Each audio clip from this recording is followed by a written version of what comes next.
Sports Card Strategy Show.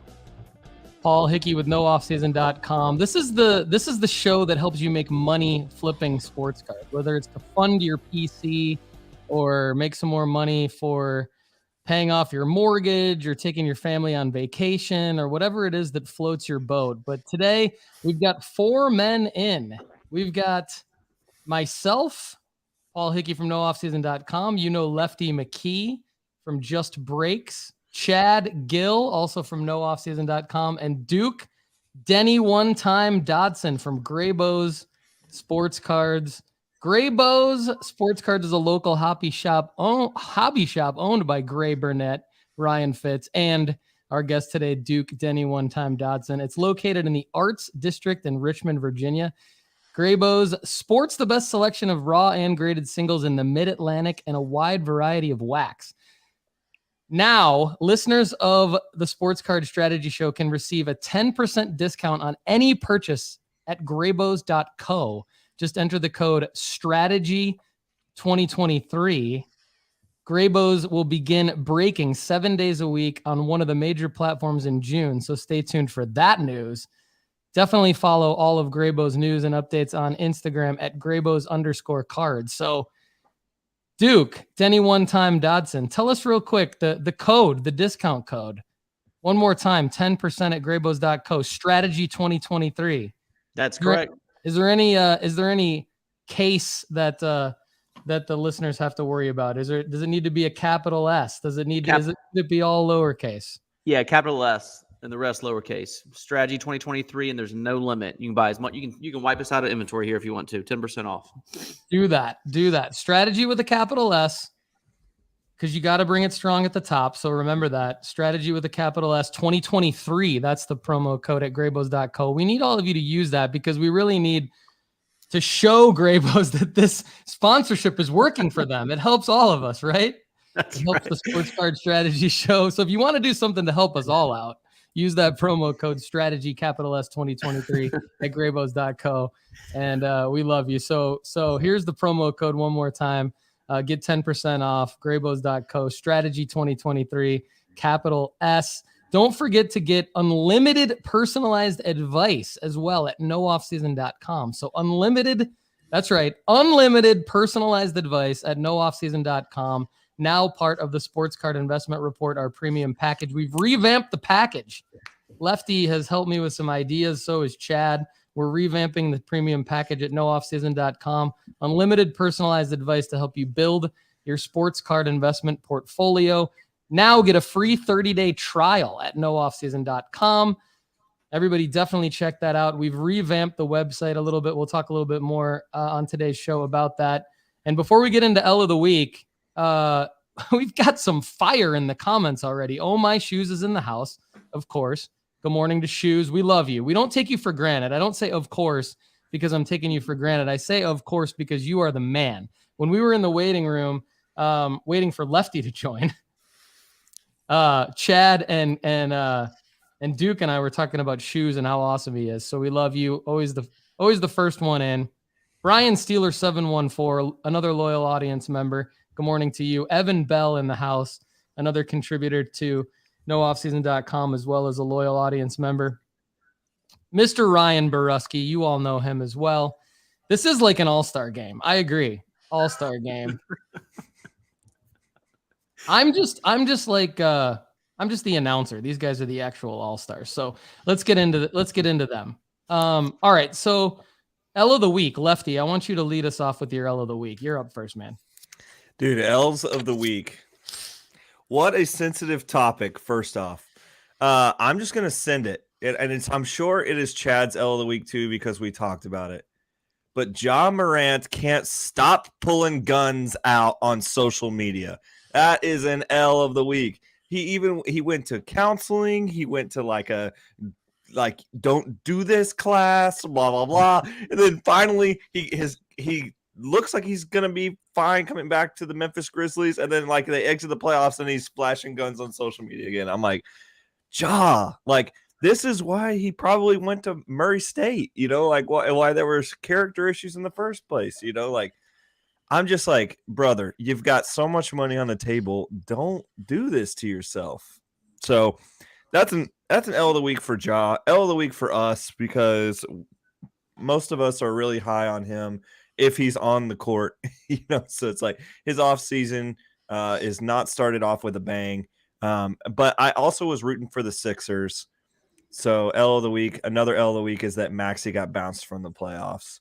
But I have a silver lining to that in a minute. Okay. Yeah. I saw the news. My son was watching college lacrosse on ESPN yesterday. And after the NBA game, and I saw the ticker come across with the Morant news again. And I was like, wait a minute, is this an old recording? Yeah. Like, this happened again? Gotta be kidding me. All right, Duke, you're up next, my man. Duke Denny one time Dodson. What's your L of the week? Yeah, I was also sad to see Ja. Like, big fan of him. I'm not sure if I am or was, or I'm trying to figure that out. I'm trying to figure out my state of fandom right now. But for a year and a half, me and two friends actually planned a trip to Memphis to see him play. Got like second row seats. Like, it was a big deal. And this was about a month and a half ago. He got suspended about 4 days before that. So we went all the way to Memphis, and there was no Ja. And that's when I traded in I think some of my Ja Morant fandom for David Roddy. But that's another story. I remember that. I knew you guys were going to mention Ja, so I picked another L of the week. Doyle Brunson, legendary poker player, passed away yesterday. And some of you guys listening, like, I used to play poker for a living back in my 20s, back when I was young and crazy and single. And like, Doyle Brunson is like such a larger than life figure in the poker world. Like, he came up playing in the back rooms of West Texas when it was like illegal, playing against gangsters and drug dealers, and survived that to like become this like mythical figure. He's kind of like the Babe Ruth of poker, very well respected. He feels like he's everyone's grandfather. Like, my wife thinks he's our grandfather. That's how, like, I mean, he's just such a lovable character. And he passed away at the age of 89 yesterday. So RIP to the legend, Mr. Brunson. I also survived West Texas, but not in the same way.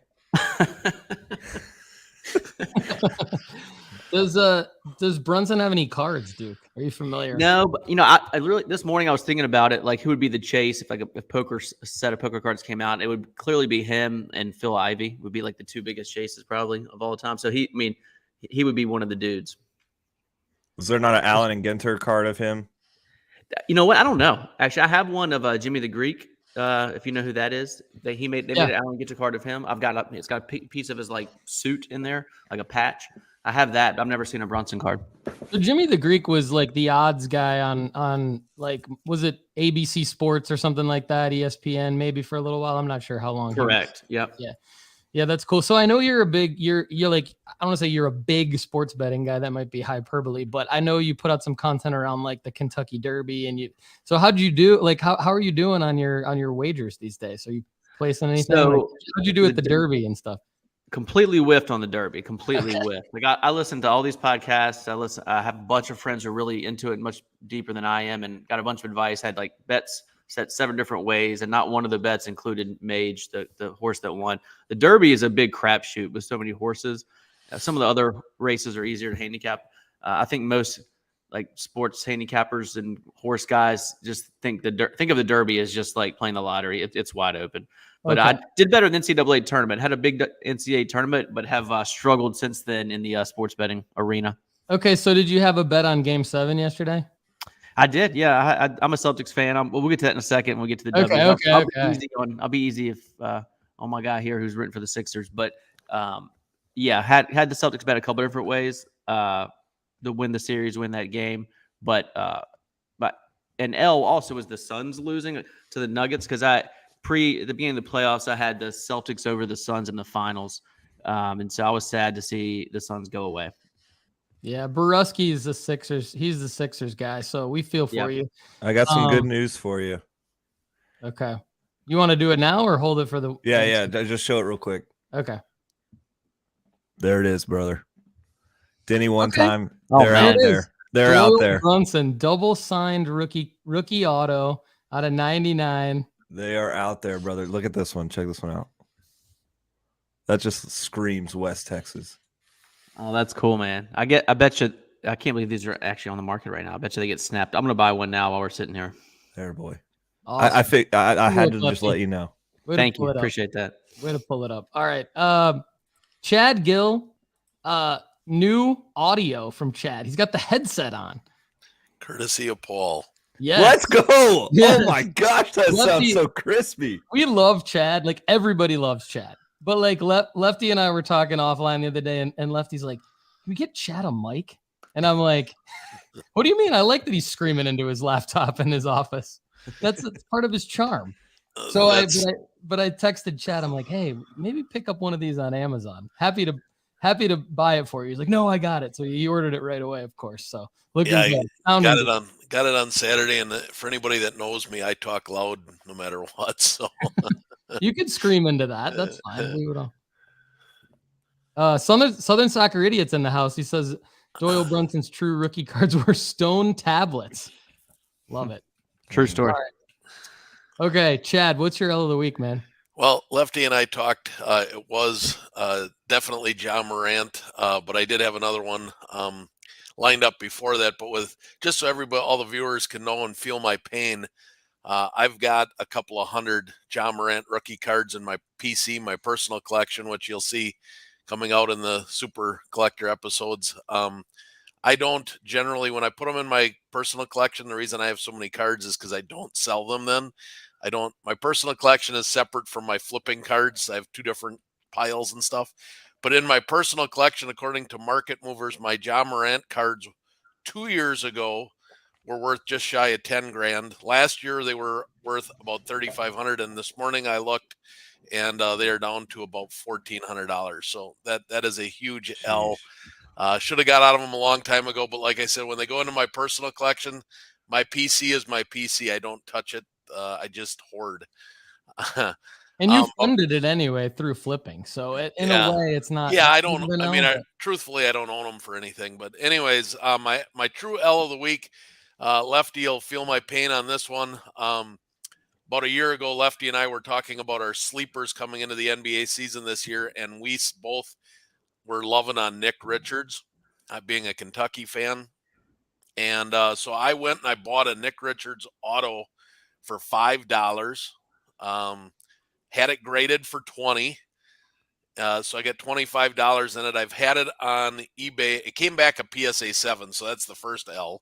Oof. And I had it on eBay for $15. I had somebody hit it on their watch list, so I sent them a special offer at $12, and they came back at $7, and I just slapped it and said, get rid of the thing. I hate looking at it. The 7 reminds me of what a bad choice I made. So that is my L of the week.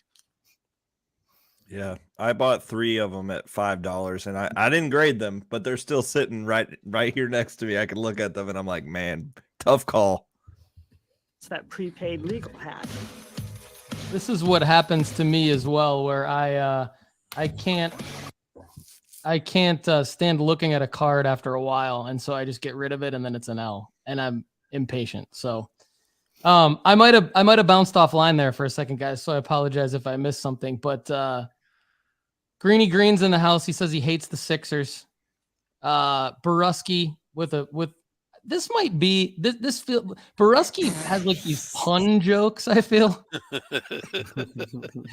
Which it's solid. It's solid, Borusky. And then we can see you like sort of grinning in your YouTube profile too, which makes it even fun. It's like, don't worry, Ja will come back firing. And he's like grinning in his avatar there. All right, cool. So I'm back. And I'm gonna go L of the week. So my L of the week is this Anthony Edwards Contenders optic rookie ticket auto that I bought on eBay for about $700.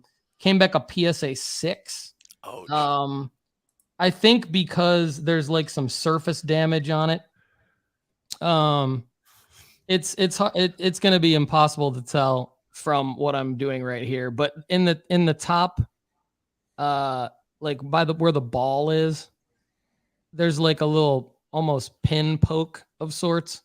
And I went ahead and had it graded anyway, just because I wanted to see if this kind of thing is more of an 8 or a 9, or if they do, because I'd heard CSG will do stuff like move this down to a 6. And sure enough, PSA is doing the same thing. So I kind of want, sometimes I do things for the content more than I do it for the, to share with the audience than I do it for like what the actual smart thing would be for me to do.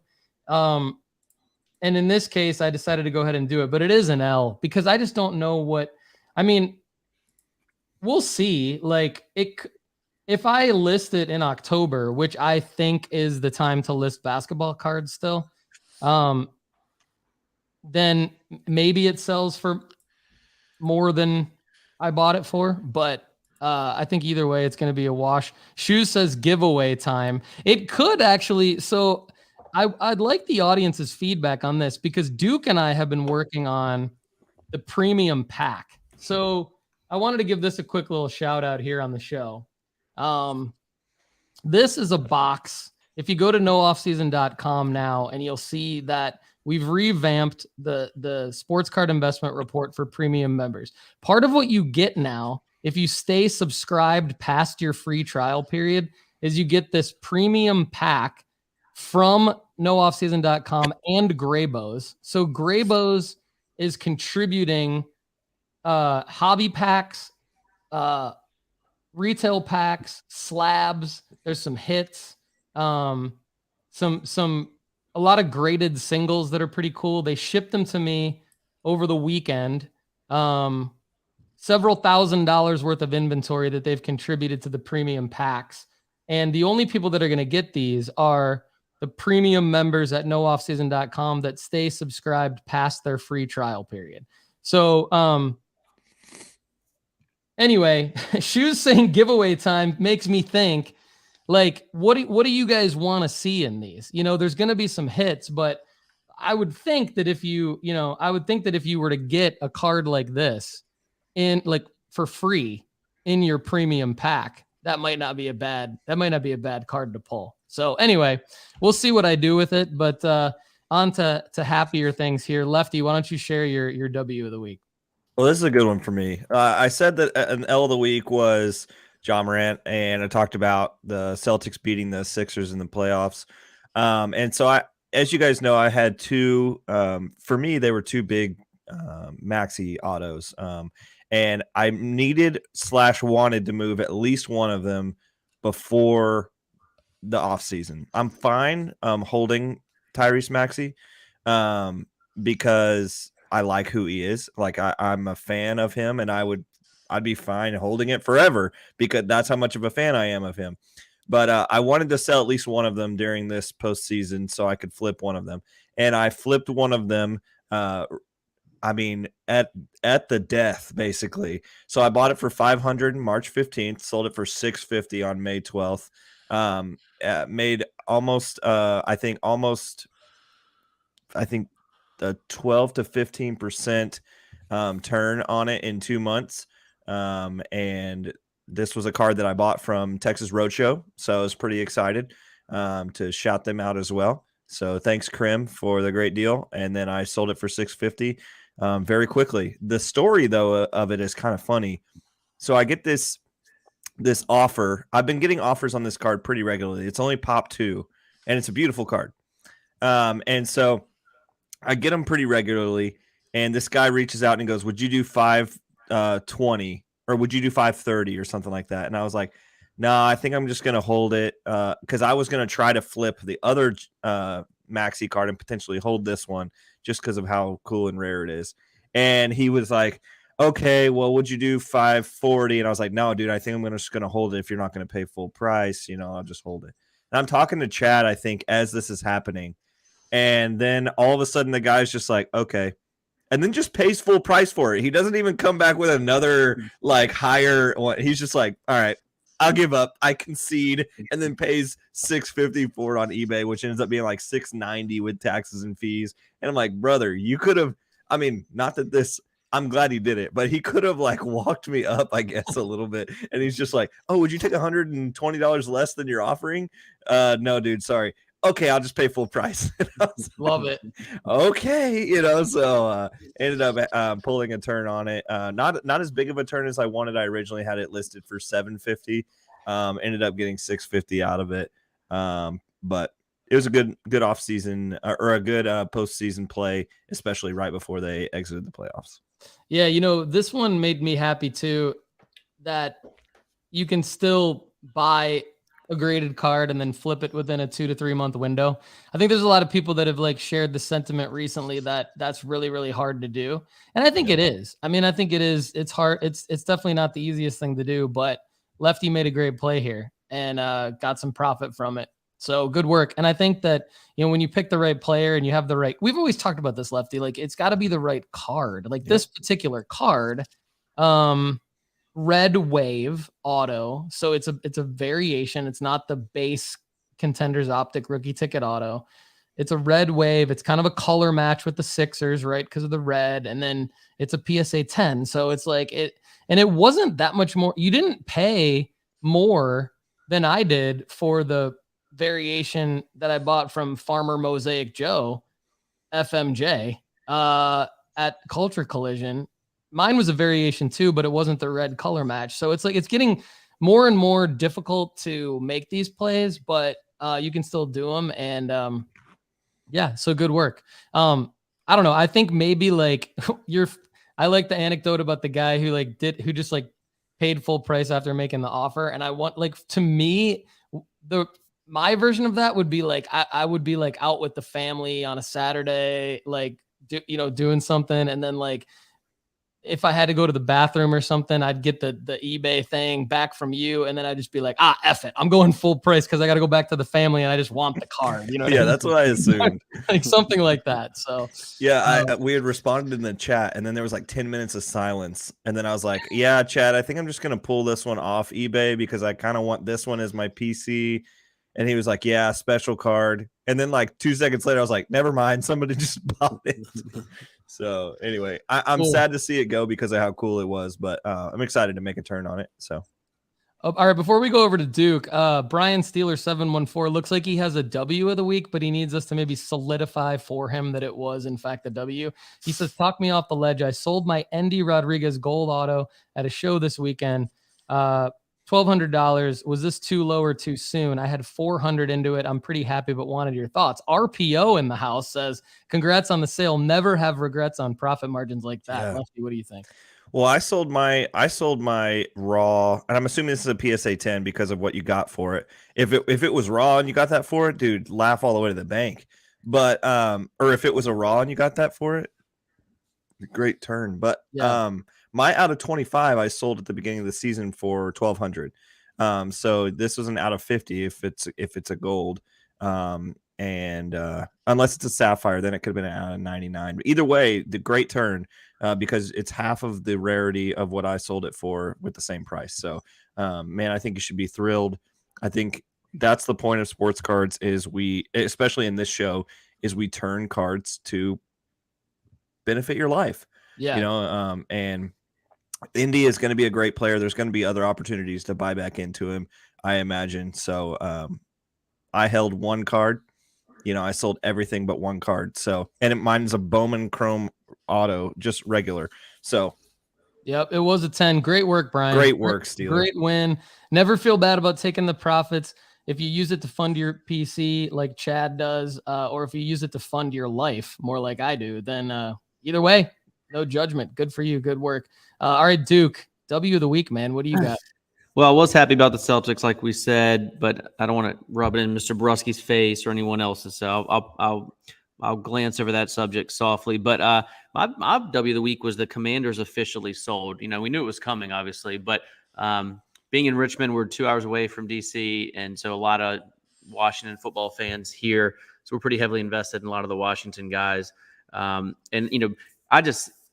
never the guy that hates on the owner of an organization, but Mr. Snyder may go down as one of the worst owners in the history of sports. Just whether you're running a business or a team or whatever, culture is everything. And he's led this really toxic culture for decades and really held down the team. It's made them almost impossible to be a fan of. And I'm easily a fan of things. And I've had a really hard time rooting for the Commanders, the Washington football team, whatever you want, whatever they've been. So I was really glad to see them sold for a variety of reasons. Card value, one of them. I think all the Commanders will do better because they'll have a more successful future ahead of them. And as a local sports fan in Virginia, we don't have any pro sports teams, so DC is the closest thing. And so most folks here migrate towards the Washington teams. And so I think we'll sell a lot more Commanders cards here and in the coming years because of that. And to see Josh Harris be part of it, he's tied, to Mr. Rubin and other guys with the Sixers. And so for the most part, I don't know everything about the ownership group, but anyone's better than Snyder. And I'm pretty excited about the ownership group. So that's my big win of the week. That's awesome. And let's be honest, Irvin Magic Johnson, one of the greatest human beings of all time, is also, I believe, part of that ownership group. So I'm right there with you. That's a great call. All right, Chad, W of the week, man. What do you got? All right, my W of the week is I sold my Brett Beatty Chrome Bowman First Auto PSA 10 over the weekend. I was going to have that as my L also because I bought the card back in February for $45 raw. Had it graded for 20, so I had $65-ish in it. But here, I want to let everybody know that I too am human and make major mistakes doing this card stuff, okay? Life gets busy with 4 kids and a job and everything else. I had that card, I thought, on eBay. He gets called up, and I can't understand for the life of me why it's not selling. And so I'm looking through my stuff and I'm like, God, did I price that too high? I had it for $500. I've seen 3 of them sell for that price. What in the hell is going on here? And turns out it was in my drafts on eBay. Something happened and I stopped and never posted it. And the most recent sale was $325. And I thought, oh, Chad, you dope. So I posted it on Friday at $350, thinking I'd maybe get somebody to go a hair more. And a guy put it on his watch list. I offered it to him for $340, and he countered at $338, which I don't understand a $2 discount. But I slapped the yes and sold it for $338. So it was a nice profit, but completely missed my window because it was stuck in my drafts folder. Cannot believe I did that. Well, I'm glad you still got the W. And like if somebody counters at like 338 off of a 340, like then I want the button to say, as long as you pay now, MFer. Like that's what I want the button to say. Click that. Because it's like, because those are the people that don't pay. So I'm glad the guy actually paid you and you got the W. So good work. Yeah, he must have been set up one of those, some of these eBay accounts now are instant. As soon as I clicked sell, I mean, it was seconds later, I got the funds were there. So, congrats to the guy. He's got a great card, and I'm happy I made a profit, but I'm a moron because I had it caught in my it happens. box. I've got a similar story here in a second about kind of being a moron listing cards on eBay. So caution to everybody. Learn from Chad. Learn from me in a second. But golly, I just love the word moron. What an unused phrase. I like moron and I love clown in the same context. Anyway, I haven't heard the word moron used in years. Yeah, especially when someone like Chad, who's awesome, calls himself a moron. I enjoy that. Yeah, but I think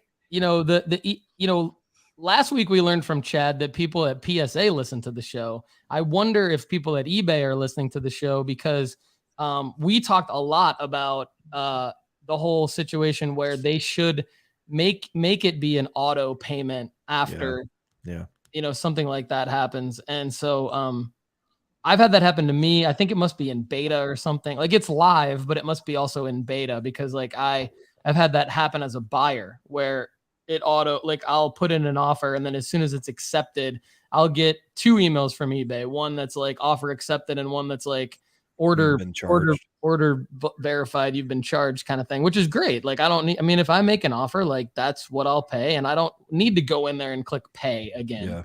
Yeah. So I don't mind it at all.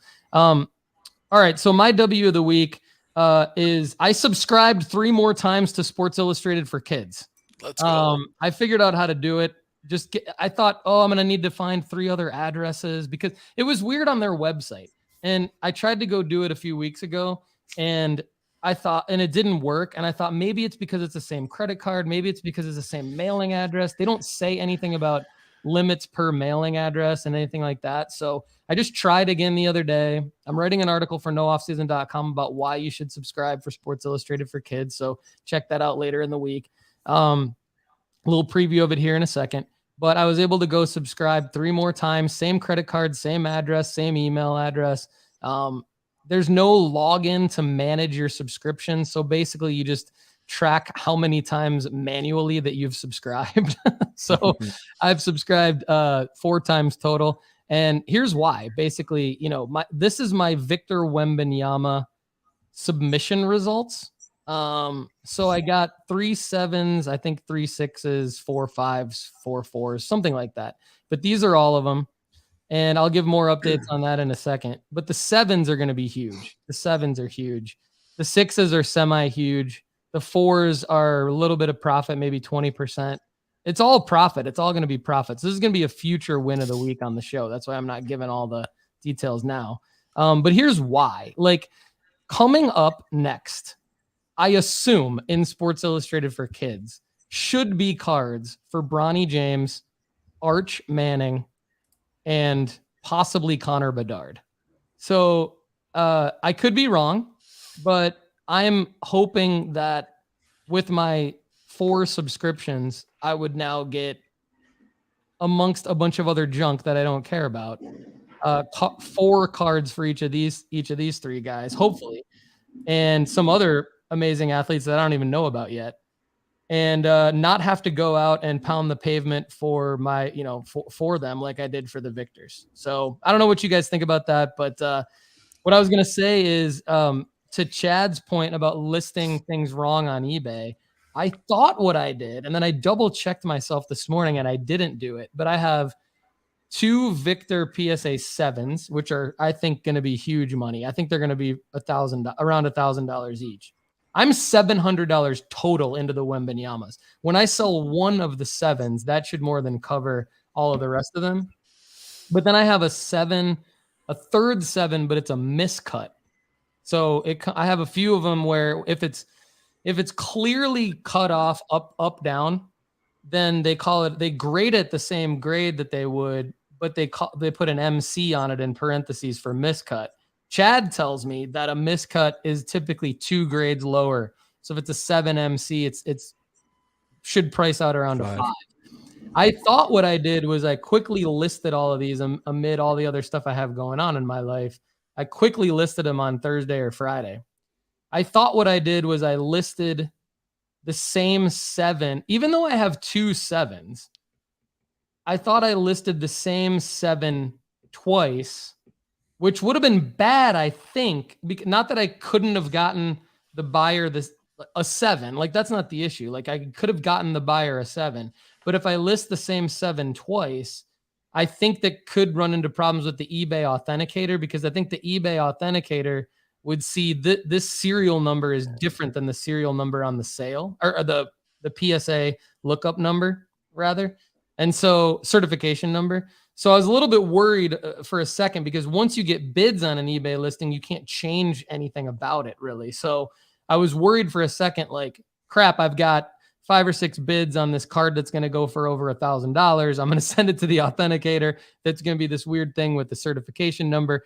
Luckily, for whatever reason, I didn't do that, even though I thought I did. And I was back breathing easy again. So anyway, feeling good about my win of the week. But let's go over to Lefty for who you're buying. Lefty, who are you buying?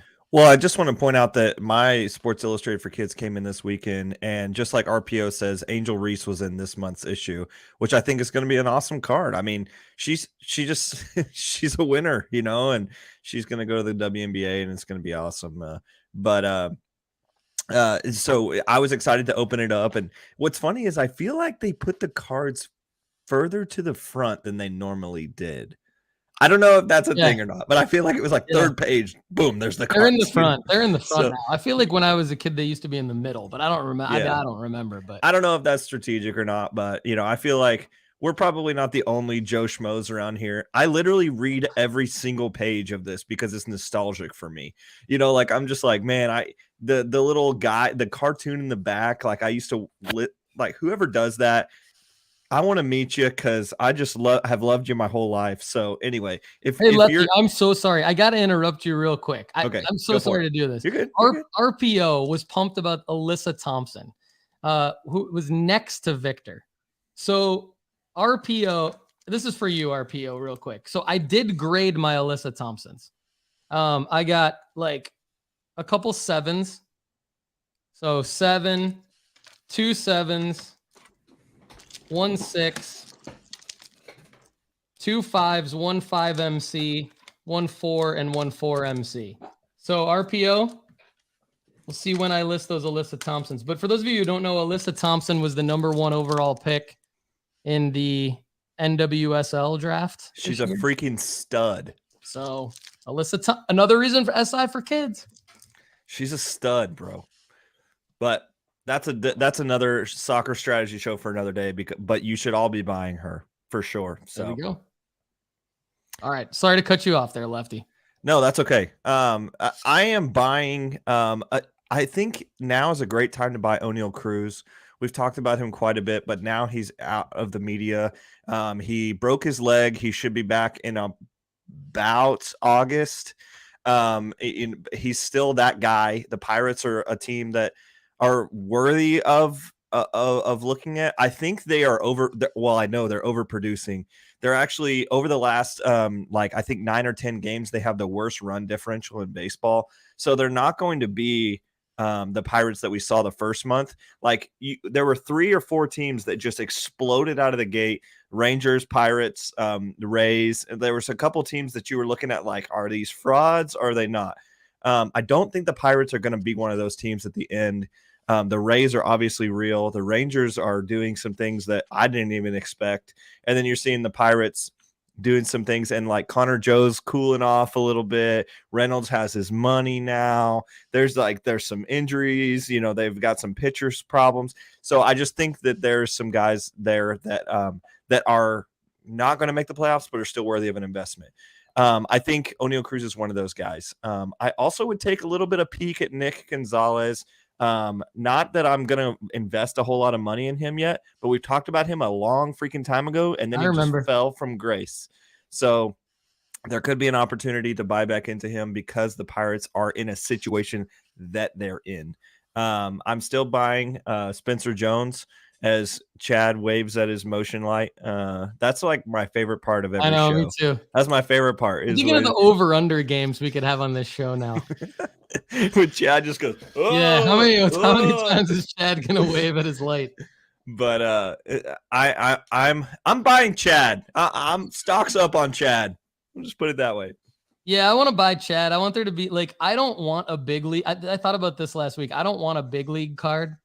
I want Shoes to have. There needs to be, for those of you who don't watch the Sports Card Strategy show until you have to, because Shoes is amazing on that show. And he's got this wallpaper in the background, and I want a rookie patch auto of his like a patch from his wallpaper in the card. And then I somehow want like a Chad card. We got to figure out what a Chad card would be. All right. Good stuff on the O'Neal Cruz though, Lefty. I was thinking, I knew there was going to be an O'Neal Cruz buy at some point. So for those of you who've made money on Lefty's calls on Cruz and ND and guys like that, anybody else, listen up. If he says it's time to buy O'Neal, you got to start searching. Because we're trying to be earlier than early, right? So Lefty's being earlier than early. And so that means start searching now, find a deal, make it happen. Don't overpay. There could still be people hanging on to Cruz, that kind of thing. But if people are selling them for the right price, go get them, right? I also think that it's an interesting look. This is not fully thought through, but the Padres offense is horrendous. Like, they just can't get out of their own way. Like, it's just so weird. They've spent so much money and they're just falling apart. Soto's down like 75% in some places.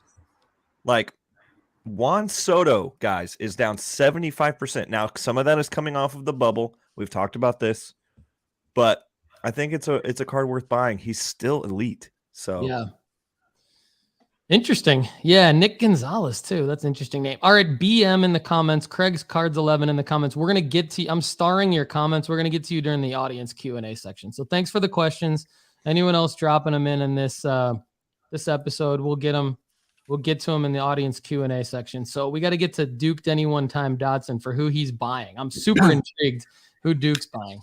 Yeah, it's funny. I had 2 questions for Lefty, actually, and you just touched on one of them, which is the Padres in general. So I was going to ask you just how you felt about Soto and Tatis and just the Padres market in general. I would love to hear your thoughts after this. And the other question I have for Lefty is a Phillies pitching prospect named Andrew Painter. So I've got a friend of the family who goes to Phillies training camp every year. He just lives in Clearwater, and he actually works at the Phillies training camp. And every year I kind of bug him, like, who should I be watching? The last 2 years, he's like Andrew Painter, and that's it. So I've been following him. Obviously, he's the number 1 prospect. He's 6'7", he throws gas, and he's actually been hurt recently. He's coming off an injury, so his prices are down even further. But he's literally one of the top prospects, and I know he's a pitcher, which a lot of investors kind of shy away from. But I don't hear many talking heads in our business talk about him ever. And so before I get to my buys, do you mind touching on those 2 topics, Padres and Andrew Painter, Lefty? Yeah, I think Andrew Painter is a guy that's sneaky, man. So we talked about in the baseball card strategy show, we talked about how it would kind of be fun to look at some things about investing in only pitchers. And if there was a talking head out there that just strictly went pitchers only and then just made some money off of it. There's a guy in this new product, Harrison, who we think that you could make some decent money on, but Painter is one of those guys too. Painter is electric. He's huge. He pitches in an organization that's pretty good at developing pitchers. You just see this, but at justbaseball.com, we have him ranked at 9, and he's hurt. That's accounting for his injury. And so if he wasn't injured, he'd be higher on that list. And so we have some guys up there that were like Grayson Rodriguez, Perez, some studs up there with the name of Andrew Painter. And I think it's going to be fun to watch him because of all the media that the Phillies will be able to do around his name as he paints the corners, per se, which is a baseball phrase. I think he will be a crowd favorite, which I think will go in his favor. He's a pitcher. Yeah, he's not a pitcher though. He's a painter. Look, that's exactly what I'm talking about. But under on Borusky dad comments? Is that what we call them? Dad jokes. Dad jokes. I think there will be some NIL deals is not the right term in professional sports, but I'm sure some paint company will be like the painter official, whatever. But I think that this could be a great turn. Phillies definitely have a lot of guys that mash the ball, but they've been dying for some pitching. And so Painter is definitely out there. Padres offense, brother, holy crap, they could not be worse right now. They can't score runs, they can't score RBIs. There are some hilarious statistics where the A's are better in some categories than the Padres. And now they're rare categories, but still, it's just funny to think about that. Their run differential should be astronomical, and it's not. The Padres just can't put it together. Machado looks like he's taking lazy hacks. We've got Soto underperforming. Tatis is playing right field.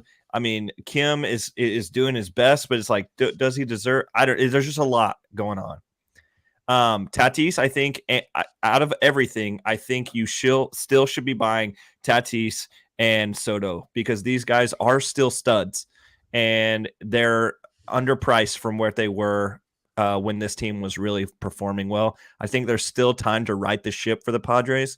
I still think that they could make the playoffs. I think both of them could be interesting plays in 3 or 4 months. So, hey, before we go back to Duke, so Boomhill Breaks is in the house. Love to see new names live commenting on the show. So appreciate you, Boom Hall Breaks. He says, I've gotten lots of Kyle Harrison in breaks, snagging the Giants on the cheap. Yep. So we just talked about Andrew Painter. And Chad told me the other day something about how we'll talk about buying one player or just being hyper focused around your investments, one player, one play kind of a thing. Chad kind of mentioned something to me about I want to see somebody who only buys and makes money off of pitchers and then funds their PC off of pitchers or something like that. I think Chad was telling me that. Is Kyle Harrison another guy you can make money off of, Lefty? Absolutely. Yeah. He's a tier 2 prospect for us in the Bowman 23. And the reason why he's a tier 2 is he's a pitcher. I mean, if he was a hitter in the same, if he had the same sort of upside as a hitter, then he would be a tier 1 prospect. But a tier 2 prospect here, his auto, I think, is going for around $50 right now, which I expect to climb down after the 23 hype. And What so does after climb down mean? What is Yeah, sorry? What does climb that's a good down? point. Sorry, Yeah, slide down. There we go. Okay, so just making sure we know. Hey, Where sometimes you have to climb down. You know, Okay. it's like forcefully climbing down. Climbing down. Got it. And so I think as this Bowman Chrome auto enters around $30-$40 range, then I'm smashing it for sure. Love it. Okay, thank you, Boom Hall Breaks. Appreciate that. Duke, thank you for what you just did. That was very valuable to the audience. Yeah. So anyway, what are you thinking about based on what Lefty said and who you buying? So only get to speak with Lefty once a month. So I got to take advantage of my Lefty time. Dude, so, you can message me anytime. Yeah. So what I just heard, I was already a buy on Andrew Painter. So now I'm smashing buy on Andrew Painter. And then look, sounds like I'm a moderate buy on Soto and Tatis as well. Because so smart. What I'm buying, like this time of year, obviously I'm selling basketball. I'm not buying at the peak.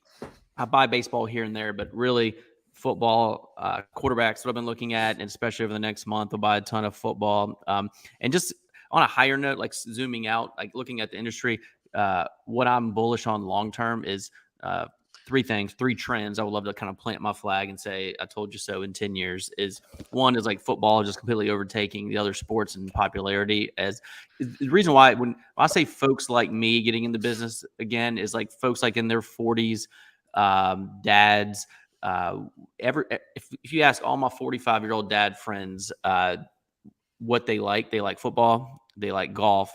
And then I think the third trend is college jerseys becoming like closing the gap on pro jerseys. When I got into the hobby, everyone warned me only buy quarterbacks, don't buy pitchers, and don't buy college jerseys.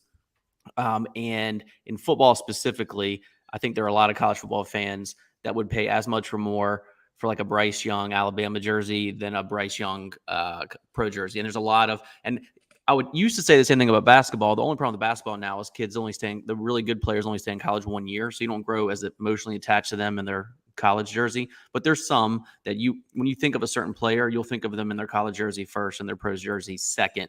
And so I just want to say, so football is where I'm spending a lot of my time lately because of time of year and because of that trend. And so I like to look at the draft and look at what quarterbacks got better because of the draft.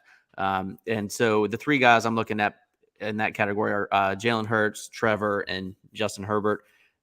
Hurts, you could argue the Eagles might have won the draft. A lot of people think that. They just got better in a lot of areas, and they were already pretty good. You know, they had a pretty good season last year. Trevor, they took an offensive tackle with their first pick, a tight end with their second pick. Both should help Trevor, and he's already in a good spot playing against three rookie quarterbacks in his division. So I think he's going to be in the playoffs for a while for the next 5 years. And then finally, Herbert. Herbert struggled last year when one or both of his receivers were dinged up, and they got another weapon. They got Quentin Johnson out of TCU, a big target. If you watch the college football playoff, you saw this guy. I'm bullish on him. You know, maybe not initially as a buy, but soon. And if you give Herbert another weapon, I think he's going to be even more dangerous. If you can keep Mike Williams and Keenan healthy, they're a different team. And so I am just rooting for Justin Herbert so bad. And I know there's a lot of things working against him, but I just really want that guy to win. And so those are the three guys I'm buying right now. Love it. I want to comment so bad on this right now, but I'm going to pass it over to Chad because I feel like he's also has some good things to add to what you just said and probably has some interesting buys. And I don't want to steal his thunder because he and I are pretty aligned on some stuff right now. So Chad, you're up next. Well, I'm buying a lot of things.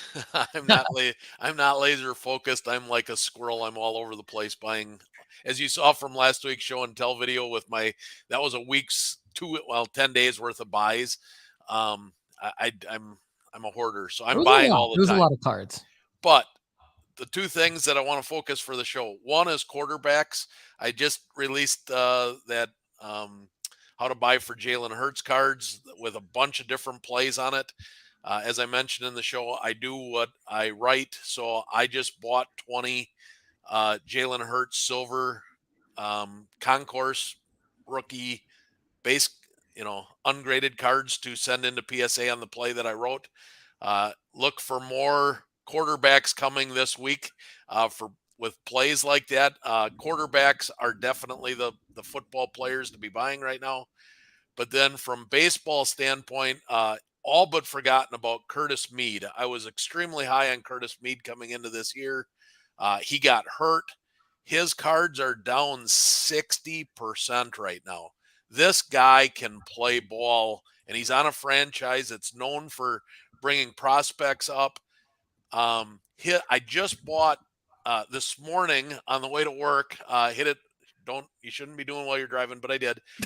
I just because the auction was ending and I had to snipe it and I was in transit, so I had to do it. Don't recommend this, but I had to do it. I bought a Curtis Mead Sapphire auto Bowman first. I couldn't believe it. I snagged it this morning at 6:45 a.m. for $57 raw. Wow. That card, if that card comes back a 10 when he hits the majors, that's going to be a $400 or $500 card. Yeah. Curtis Mead is a baller. His cards are dropping like a rock. Get him before he comes back and he's healthy. That's great. That is actually a great buy. We're going to have a future episode where Chad shares how he snipes auctions. And I have a feeling that if you're driving in Wisconsin, you're going to want to be very, very careful, because I have a feeling that like Chad is going to snipe your auction regardless of what he's doing or where he is. So I had it teed up. So all I had to do was push the button with 2 seconds remaining. So there you go. Well, that's fine. That's totally fine. RPO has a similar card, Sapphire Auto out of 50, Mead at PSA right now. We are all hoping you get a 10 on that one, RPO. Yeah, We're absolutely. pulling for you. Boom Hall Breaks, back to him, says, longtime listener on Apple, first time catching a live. Love all your guys' content. Keep work nights bearable. Yeah, we're here for a lot of reasons. That's definitely one of them. All right, so good stuff on who Chad's buying. So Chad and I are aligned on a lot of different things. Duke and I are completely aligned on a lot of different things. I mentioned in last week's show, I was buying only Trevor Lawrence. And I feel like, so I say hyper-focused. I feel like as long as you can be hyper-focused during a particular time period, that's kind of what I'm learning works, because what my sports card strategy is to acquire enough inventory to sell at the right time. And I feel like in order to do that, you do have to keep buying, right? Because it's like you have to treat this like a business where it's like you need to keep acquiring the right inventory, especially so that like a few months later you have it prepped to sell. And so right now it's just football for me. Like Duke said, it's just football for me. It was Trevor Lawrence last week. It's Jalen Hurts this week. And it's courtesy of Mr. Chad Guell, because Chad did an amazing write-up at nooffseason.com. You got to go check it out. So there's a couple ways to get it. One, you can be a premium subscriber. So you can get that free 30-day trial period that I talked about earlier in the show. Another one is you can now, if you don't, for whatever crazy reason, if you don't want to subscribe, you can buy the individual article for $10. So we've had people do that already. Buy the individual article for $10. But in the article, Chad breaks down 7 different Jalen Hurts card plays and how you can acquire them and grade them in bulk and make hundreds of dollars flipping Jalen Hurts. And I think it's brilliant. It's the exact kind of content that nooffseason.com is going to be more hyper-focused around putting out as we continue to improve the product. So for me, it's Jalen Hurts this week. That's who I'm buying. And all right, let's talk about who we're selling. So Lefty, back to you. Who are you getting rid of, man, and why? Well, I'm getting rid of. I actually wanted to say something that I'm in between a buy or a sell on this one, but the Oilers getting bounced last night late by Las Vegas. First off, props to Vegas. They've been, I think, to the Western Conference Finals 4 out of the 6 years they've been a team. Yeah, it's amazing. That's freaking sick. Team too. They could potentially be playing the Kraken, depending on how their series goes. Kraken versus Golden Knights or whatever. I mean, like, they've both been in franchises for like 30 days or something like that. And they're both seem to be well run. But the Oilers getting bounced last night, Connor McDavid and Kane leaving the playoffs is big for hockey. But at the same time, McDavid is a guy I want to own a sick McDavid card. And I can't figure out when the right time to buy him is.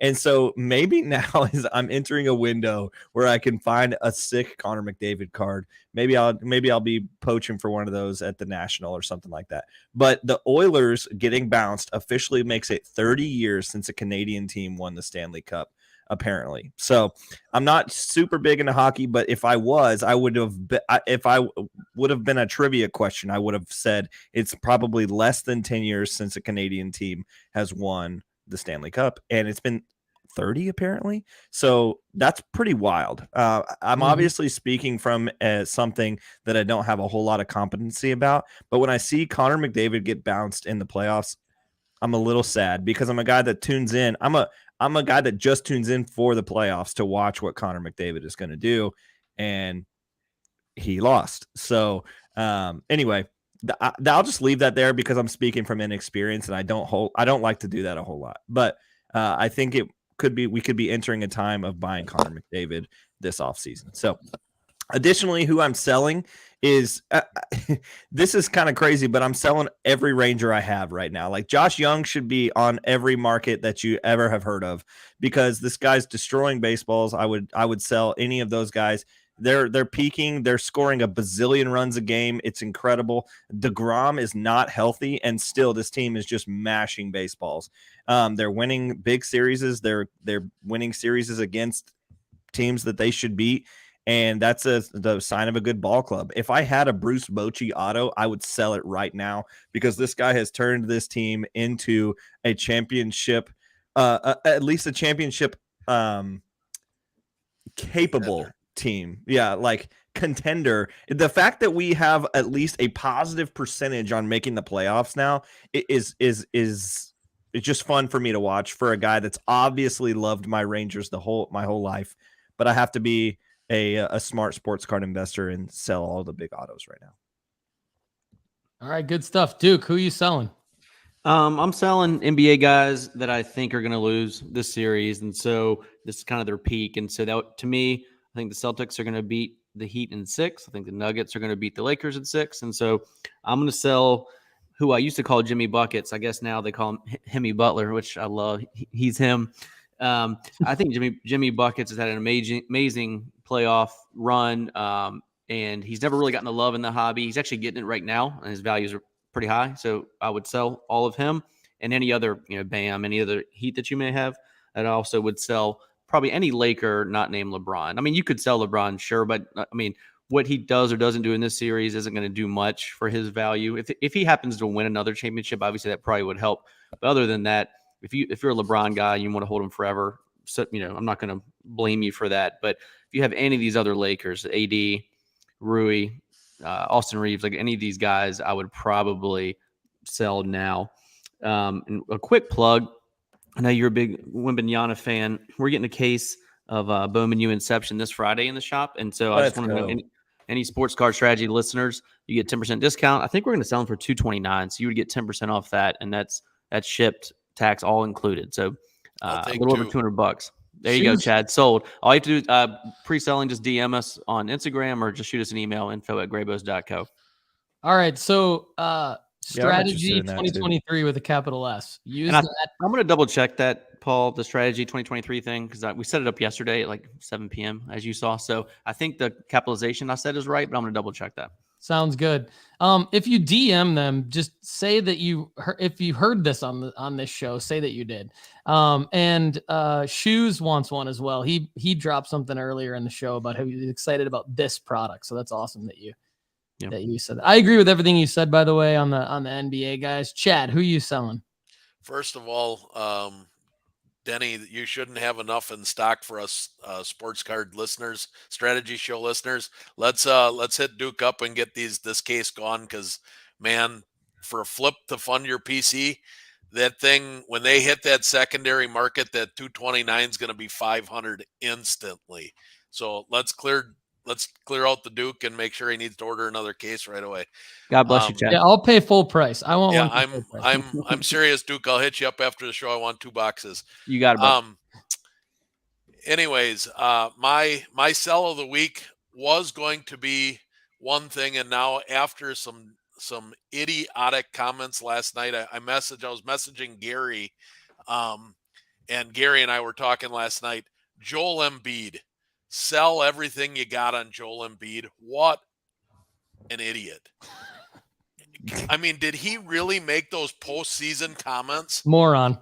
I mean, are you kidding me? Other than, it takes more than Harden and I to win.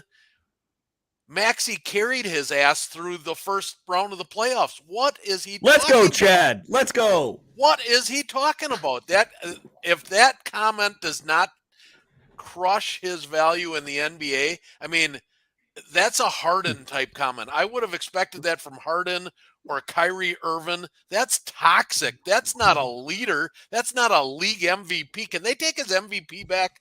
I Yeah, vote they take should. his MVP back. That is ridiculous. Give it to Giannis. What a horrible comment from a leader MVP. That's ridiculous. Come on now. I agree. That was the I'm not even a best fan Chad of that take guy. I've ever heard. Plus, it was crispy in the new mic. Crispy in the new mic. Absolutely. I'm with Chad on this. I know Shoes wants to give it to Joker, but I'm saying give it to Giannis. Take it from Embiid. Of course you are. No, You saw what the Brook Bucks were Lopez. without Giannis. You saw what they were without him. That screams MVP to me. It belongs to Brook Lopez. Okay, yeah, fair enough. Splash Mountain. Love me some Brook Lopez. All right, I'm with you guys.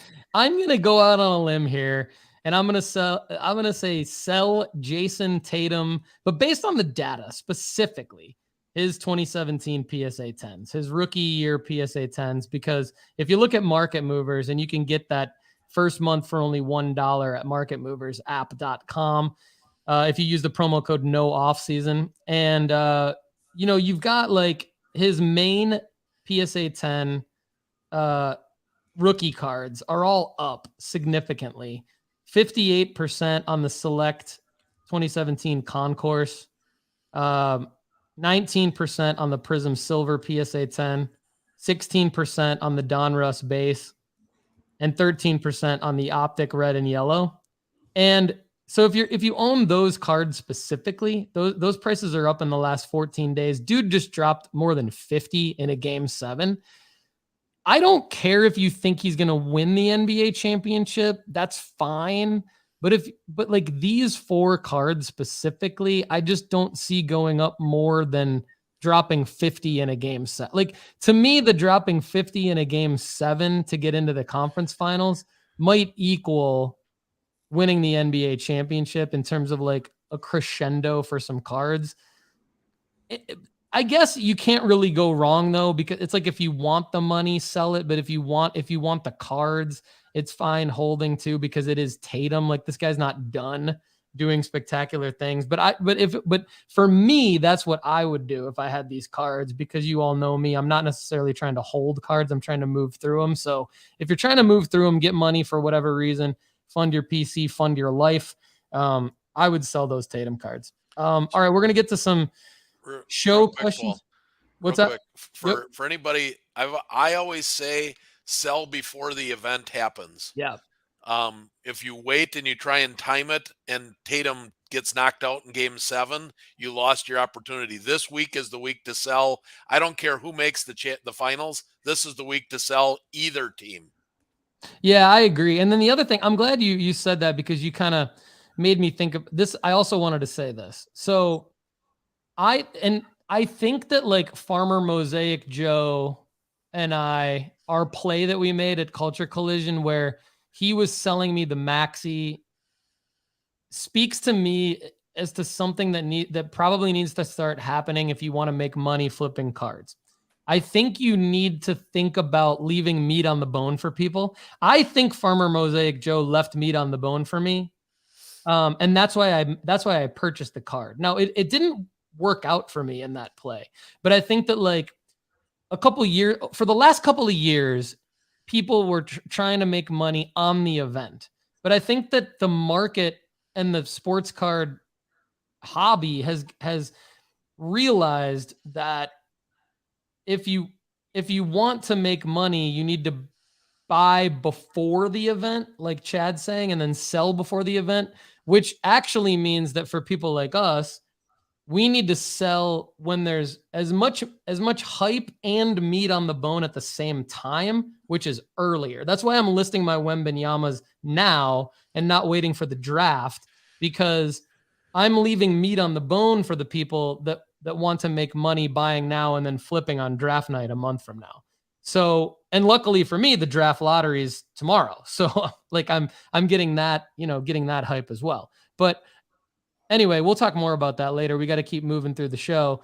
But Chad, thanks for that point. All right, on to the audience Q&A. Buckeye Dill Paul Schmitz, loyal audience member. You've heard his name before. Gem rate on Optic football. He says, another question I had was in regards to the 2021 Optic football series. Using the PSA grading results statistics, it looks like 2021 Optic is really tough to grade. I've seen this as well. To use Dr. Chad's strategy on finding cards that have a 90% grade rate for PSA 9 or 10, but this series doesn't even come close to that. I was wondering if there was any specific reason for that year, or are Optic tough to grade in general? It's a big deal to me as I have really focused on that year, especially the rookies like Fields, Lawrence, etc. Now, I've seen Justin Fields and some of the other guys have a higher gem rate than Trevor Lawrence. I've seen Trevor Lawrence have a extremely low gem rate, not only in Prism, but also in this Optic series. So I could pull up some data here in a second, but what's your guys' take on this? Lefty, Chad, Duke, do any of you guys want to chime in on this particular situation with 2021 Optic football? Because for me, I made the statement that I think Optic, I'm better at eyeballing Optic and grading with the eye, but that doesn't necessarily mean anything about the gem rate. Yeah, it's Panini's fault. It's almost like they didn't give a damn when they put that set together. I ripped a hobby box of Optic, and I could not find one card out of that hobby box of a player that was worth grading in a condition worth grading. The quality control, the QC on that product is awful. I would stay away from, I don't know what Duke says. If you got a bunch of the, I don't want to go anything bad against Duke here, but Just I would stay away from Duke, but I would buy it from company. Duke. Hurry up and buy from Duke until he's gone. But I would not buy another box of 21 Optic at all. The QC on that is so bad. It's unbelievable.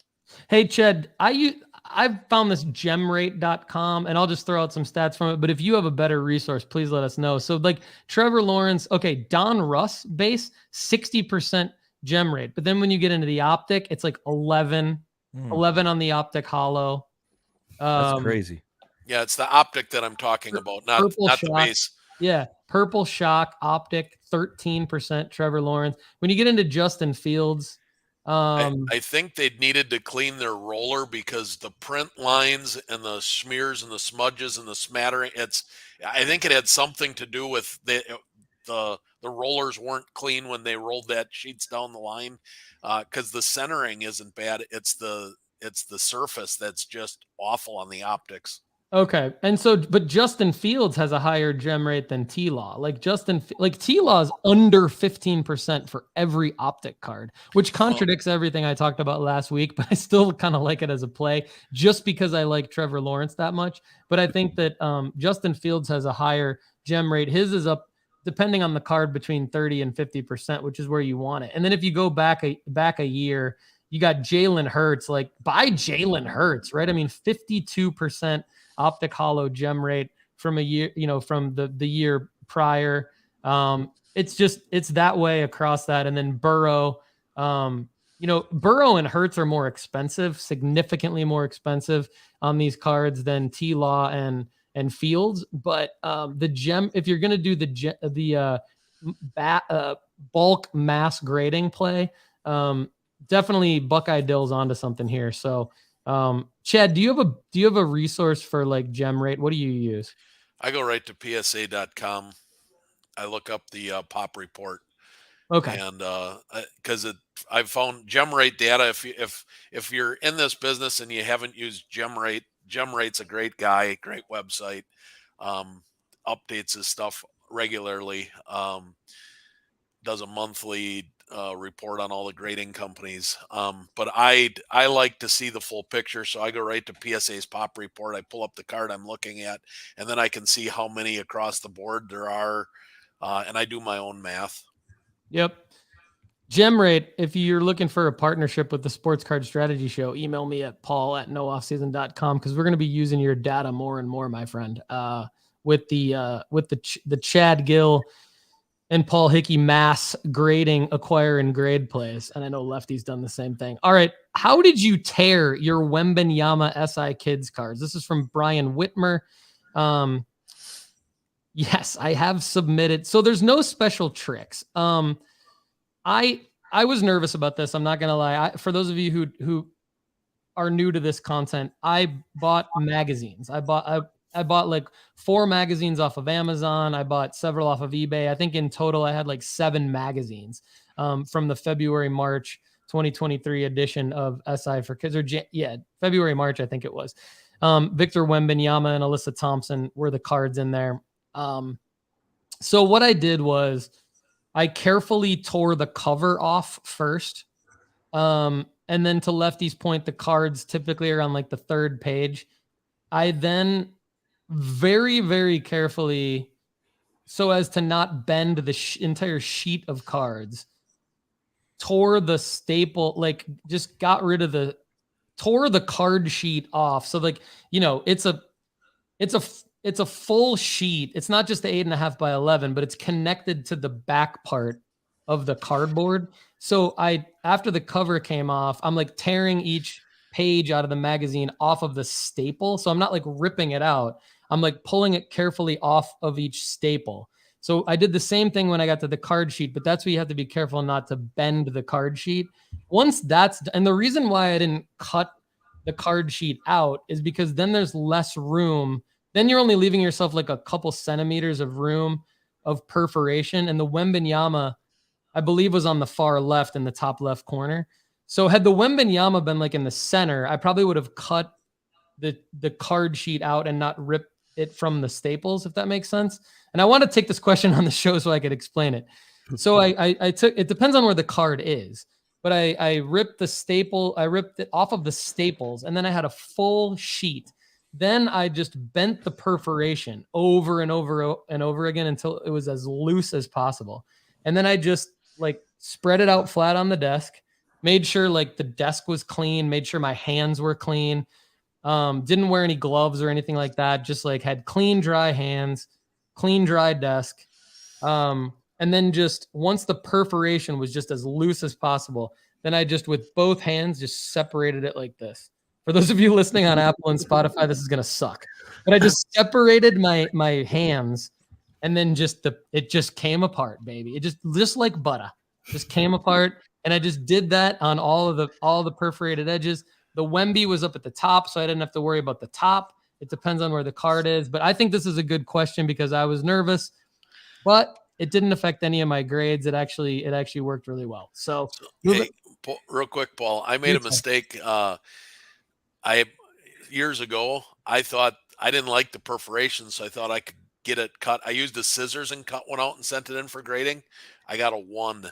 They want the perforated edges. Yeah. Do not make the mistake I made 6 or 7 years ago. Do Paul's method. Do not use the scissors.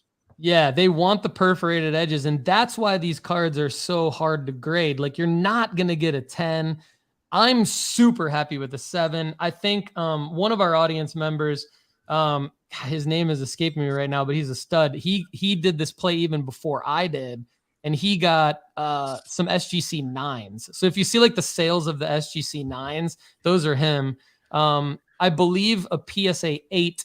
There's one PSA 8, I think. I have 3, like 2 legit 7s and 1 miscut 7. But that's like the highest I think you should ever, like, that's like getting a 10, I think. It is some sports card origami. I'm horrible at this stuff, so I'm really surprised I did it that well. But if I can do it, you can do it. That's the point. So up next, Brett, gem grading update. Gem grading Kobe RC came back as an SGC 9.5. This is from an earlier episode.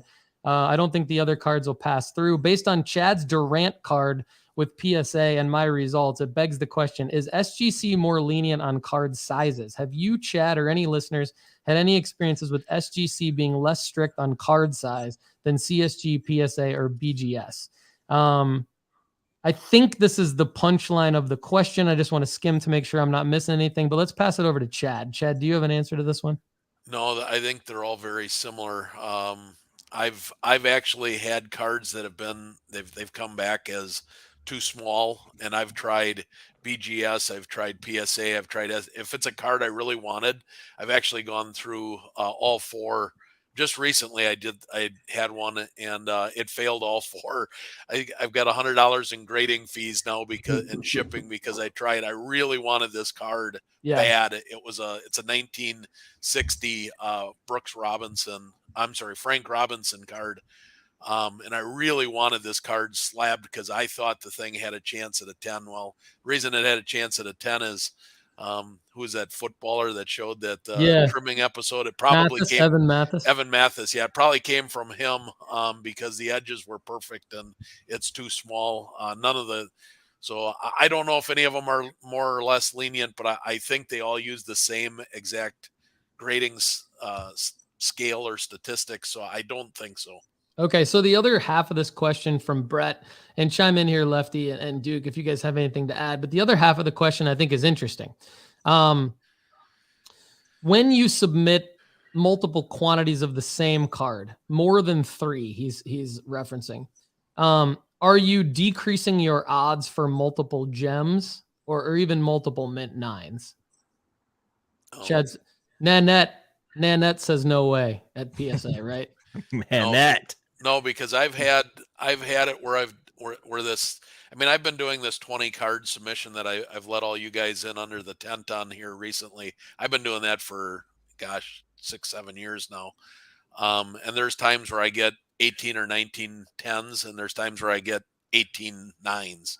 I mean, they grade the card. They don't care. PSA is not, regardless of what people think, PSA is not out there going, oh, let's look at the pop report. Oh, there's too many 10s. Let's give this a 9. They grade the card. They don't care what the percentage is. Okay, good. All right. Jake Lamb, which grading company should I submit thicker cards to? Love the content on the website and the YouTube channel. You guys do fantastic work. I've seen or listened to every episode and love what you guys are doing. What do you guys think about the thicker cards? There's a clear-cut winner for this one. BGS is the most lenient on thick cards, bar none. Plus, you get the subgrades. Anybody that does thicker cards will tell you BGS is where you send them.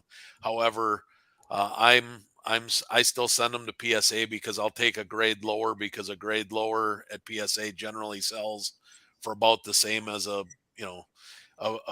SGC 85 will sell similar to a BGS 9. So I'll take the little bit lower grade. I want it in a PSA slab. Yeah, I feel the same way. Lefty, what do you think? This is exactly what I was going to say. Yeah, I just think that grading thick cards or grading RPAs and stuff like that is just generally not the move unless you are, it's like a super rare one. Like sell those things raw. There's so many edges in there for them to ding you on. Like just sell it raw. Like there are some cards that don't lose value raw, and RPAs are definitely one of those kinds of things. Okay. Jake had kind of yeah. So Jake had a second part of the question, I thought. Maybe not. Nope, he didn't. That was my mistake. Sorry. When you produce the show and are on the show, you're definitely going to make some mistakes on that. So thanks for the question, Jake. All right, up next, this is a good question. Alexander Ortiz, a new name in the house. Thanks for the question, Alexander. Should I crack this slab and submit to PSA? It is a 2014 Topps Chrome Mini Odell Beckham Jr. Black Refractor Auto out of 25. He has this card listed on eBay right now, by the way, for $149.99 for those of you who are interested. He's $100 into, well, he would be $100 into this card. He's $80 into the card now. Question is, should I crack and submit to PSA? So my research is that there's one of these cards that is sold recently, and it sold for $75, but it was a BGS 910 auto. This is an SGC 8510 auto. There's another one that sold, but it's out at 150 in PSA 9, and it sold for 92. So that would tell me something along the lines of, if you did get a PSA 9 for this card, it should sell for far more than $92. Although it is Odell Beckham Jr. And I know he's coming back and playing this year, but I don't know. Like because it's out of 25, you're not going to have like the sample size of sales data that you would need to really feel good about a profit much more than this. So I feel like what he has it listed for is the right amount. But Lefty, what do you think? No, I wouldn't do anything with this card. Just take what you can. Yeah, I think so too. Chad, do you agree, disagree? Yeah, I agree. There's not enough profit margins there to take the risk of taking it out, because if you send it to PSA and it gets an 8, you just cost yourself money. Yeah. Duke, what would you do if you had, like, you probably see a lot of these cards in the shop that are like a little bit, they're unique, right? Like it's out of 25. It's Odell Beckham Jr. auto. Like what's your take on this kind of card? Yeah, I think I agree with you guys. I think I wouldn't do anything with it. I would sell it as is. Yeah, and Alexander, I like the price you have it listed for, so good work. This is a premium member question. Premium member question at nooffseason.com. I'll explain why I'm clarifying this at the end of the show. Samuel Allen, loyal website member from the beginning. He's been with us, renewing his monthly membership. So he's going to be one of the first people to get the premium pack from nooffseason.com and Graybos that I talked about earlier in the show. So stay tuned for that, Samuel. He says, you stated that you have had luck grading Optic. Yes, I personally have Donruss and Optic. Ones that I have purchased in person at shows, yes, I have had good luck, quote unquote, because I've spent a lot of time sitting there at the show figuring out if I think it's going to gem or not. He says, I graded the 2017 Cooper Cup and the 2019 Darius Garland Optics. I think, great cards. He says now they got PSA 10s, but they look foggy and spotty on the front surface after grading them. Like, Nanette, if you're listening, can you help us out here? What's going on at PSA? Chad, have you seen this? No, I have not. Super weird, I think. Could he submit a picture so we can see what he's talking about? Yeah. That's what I was thinking too. This one came in late last night, so I wanted to get it on the show. Samuel, if you could submit a picture, we could probably use Dr. Chad Gill's clout over at PSA and maybe get that over to Nanette and see if she can just give us an answer on that. For sure. If I get a picture, I'll email Nanette and see what she says. Okay, Duke, you're scratching your head. What do you think? It sounds like your clear coat got cracked, like some moisture got in there. Like when your rim back in the day, your rims would get foggy because they were cheap rims, and it's the seal got cracked and some moisture got in there. So I would hope that PSA would re-slab it, but I haven't seen that either. Yeah, that was part of what Samuel asked. Is like, he says, should I get him relabeled? I think he means re-slabbed. So Lefty, what would you do? Well, I just know that there have been some issues with certain cards getting slabbed. Like, for instance, the Kobe has the hulking problem. Like there's some stuff like that. But I would think that this would be some sort of error in terms of the slabbing process. Yeah, I think Duke's probably right. Like that'd be my guess. So I would get us some pictures. Especially because you're a premium member, we want to try to Chad and I will do everything we can to get you some answers at PSA. And we know that the folks over at PSA and Nanette's team are listening. So we love them. So hopefully they'll help us out. All right. Anthony Scooter. Anthony, new member, brand new member to nooffseason.com. Hopefully he stays subscribed past his 30-day free trial period so that he can get one of those Graybo's premium packs. I'm telling you, the cards Duke sent me are awesome for those. So you gotta stay subscribed. All right. What are the best basketball investments right now? Separate question. I wanted to take this on the show too. I already emailed him back, but I'm thinking about this. So separate question. I don't know why, but I can't view the sports card rankings every time I try to click on the page. It just reloads to the homepage. So let me explain that one first. So Lefty and I talked last weekend, here's what we're doing. We're trying to help you guys be more hyper-focused. And what we realized is that what contradicts being hyper-focused is having more than 300 player profiles to sift through. So what we're doing is we're momentarily removing the massive amounts of player rankings that exist, and we're shuffling them around to be hyper-focused around the top cards you should buy right now. And those, for the moment, are our rankings. So we are going to add back the rankings, sort of one athlete by one athlete, as we believe we have plays for you to profit on. So this tab up here, sports card rankings, does just go to the homepage right now momentarily, but I assure you it will come back. There will be rankings. You can still access them. If you want to email me at paul@nooffseason.com, I'll email you the links to access them. But I have removed them from the main site as it stands currently because I want you to focus on the plays that we're putting out to try to make money. So anyway, back to the question. Basketball card investments to buy right now. I have an answer, but let's go to Duke. Duke, you're a basketball card guy. You're selling your basketball cards now, but I think there's always guys that we're looking for. Maybe we're adding them to like Gary from Hoops and Cards and I talked on the Basketball Card Strategy show last week about who are you adding to your buy list. Yeah, so I'll preface it by saying I'm not really buying any basketball players right now just because of the time of year. If you have to buy someone right now, because your money's burning a hole in your pocket, I would look at someone who's not playing right now because their prices will be elevated. I would look at look at the teams most likely to win the NBA championship next year, aka who's most likely to make the playoffs, and look at the best players on those teams. I know that sounds pretty simple, but I would keep it that simple. The guy you just showed, SGA, obviously, I think he's a fantastic buy because people probably aren't talking about him right now. I would still wait a little bit. I think you guys recommend waiting until September, and I think that's fine. Once football hype takes over, no one's going to be buying basketball, and you can scoop up some deals.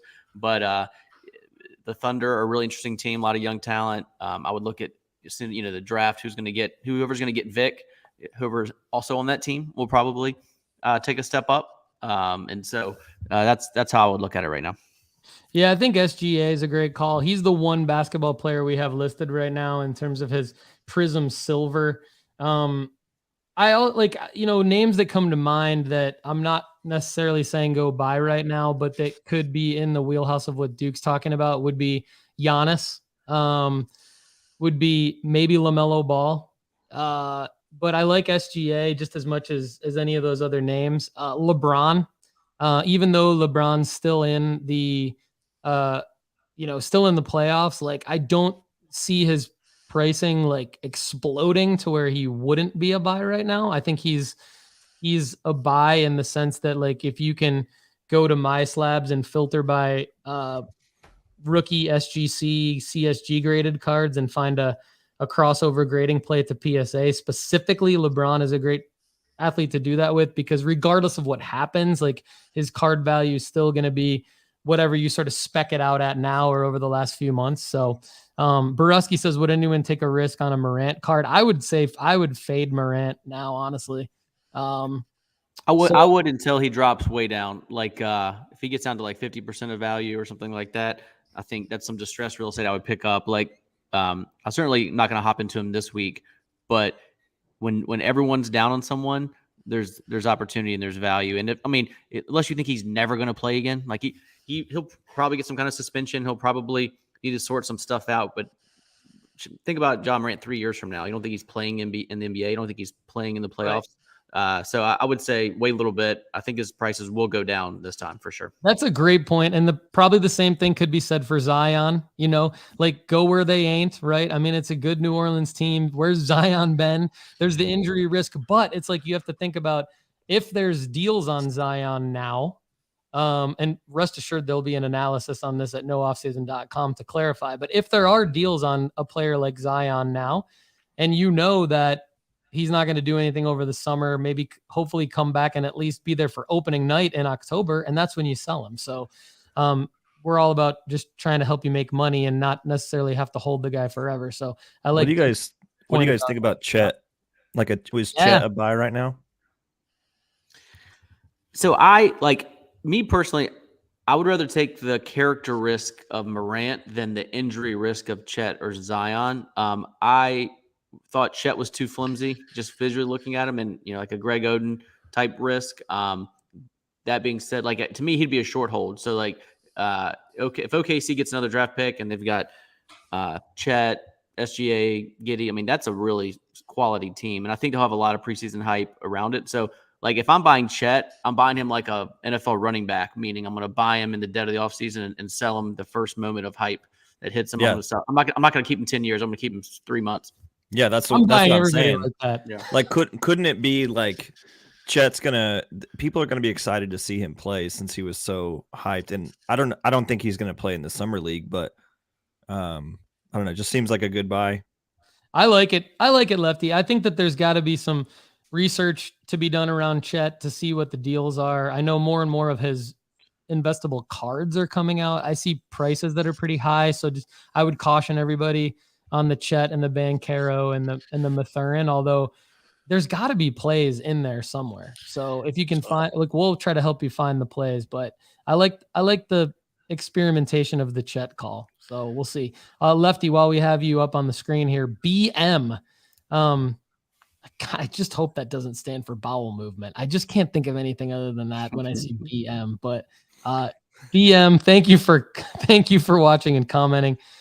You've clarified this before, and I'm just a moron to say bowel movement on the show. But he says, Lefty, I know you like Bowman's, but would you be opposed to purchasing Topps Chrome Prism refractors of guys like O'Neal Cruz? Not if I would not be opposed to it if it's his rookie card. Okay.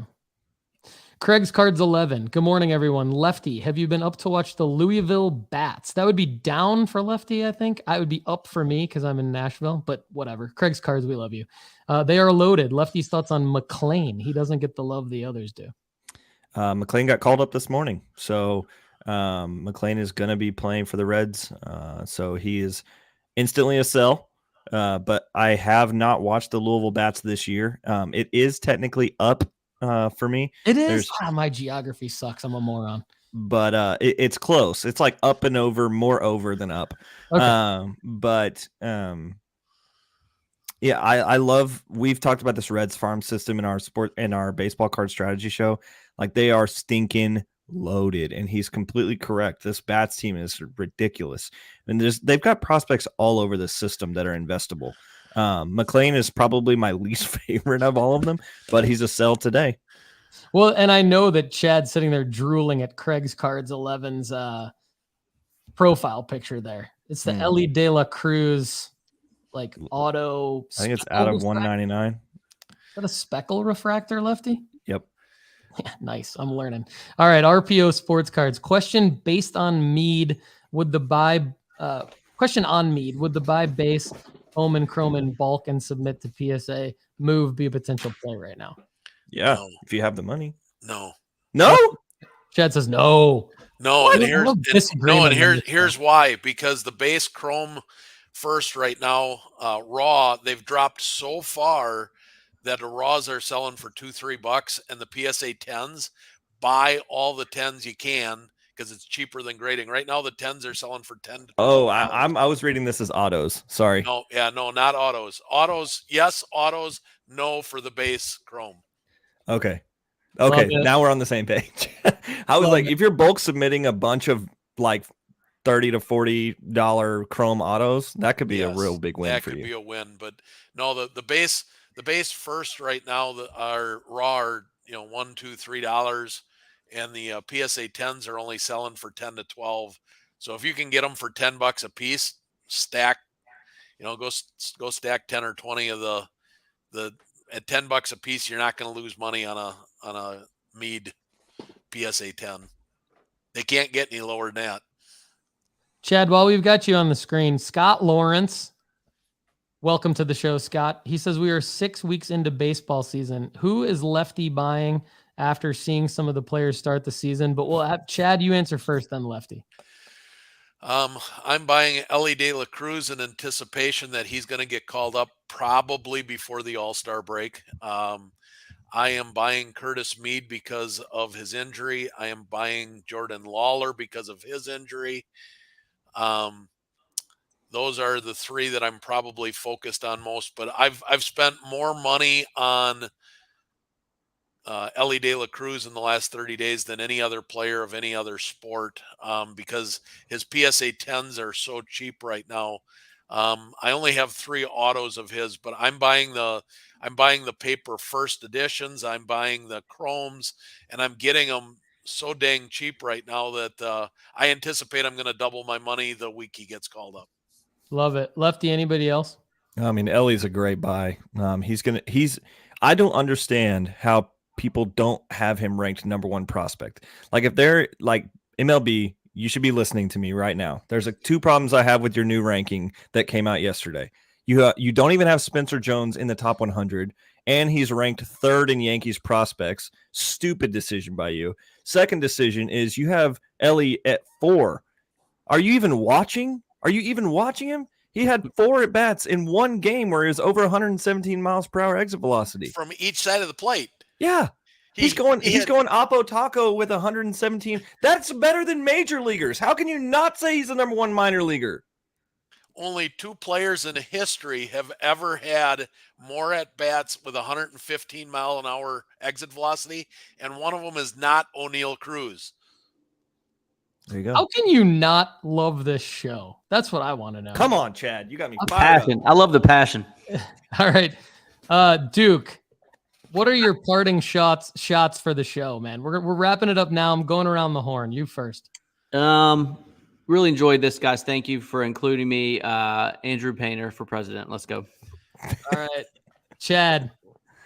I just want to put a shameless plug out for the premium members. Watch for some additional plays this week and next week, several weeks to come. I'm going to be picking quarterbacks one at a time and doing the plays like we just did with Jalen Hurts. I hope to get at least 2 of them, maybe 3 of them out this week. They're very time consuming, so I'd love to do more, but 2 or 3 is about all I have time for in a week's time. But watch for that. There's a lot of money to be made here with football quarterbacks in the next 90 days. Absolutely. NoOffseason.com, free 30-day trial. Just go there and check it out. Lefty, McKee kicking field goals left-footed. What do you got for the end of the show here, brother? Look for Ferrari to have a big week in Italy. That's the F1, my F1 strat. There we go. Awesome. If you are a handicapper, look for them to have a good week in Italy. Awesome. Love it. All right, everybody. Thanks so much for watching and listening to the Sports Card Strategy Show. Believe it or not, this has been episode 82 of the show. Don't forget to get on the show, the Sports Card Strategy Show and Tell. We want to see what you're doing, what you're up to. Any of you 3 guys want to make submissions? I know Chad will.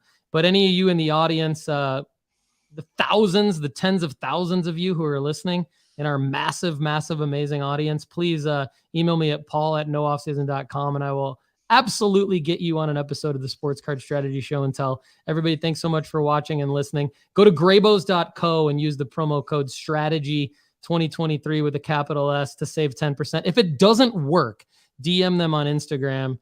For whatever reason, if it doesn't work, they still want to get you 10% off, so they'll fix it. DM them on Instagram at Graybos_cards. Everybody, thanks so much for watching and listening. Have a great day.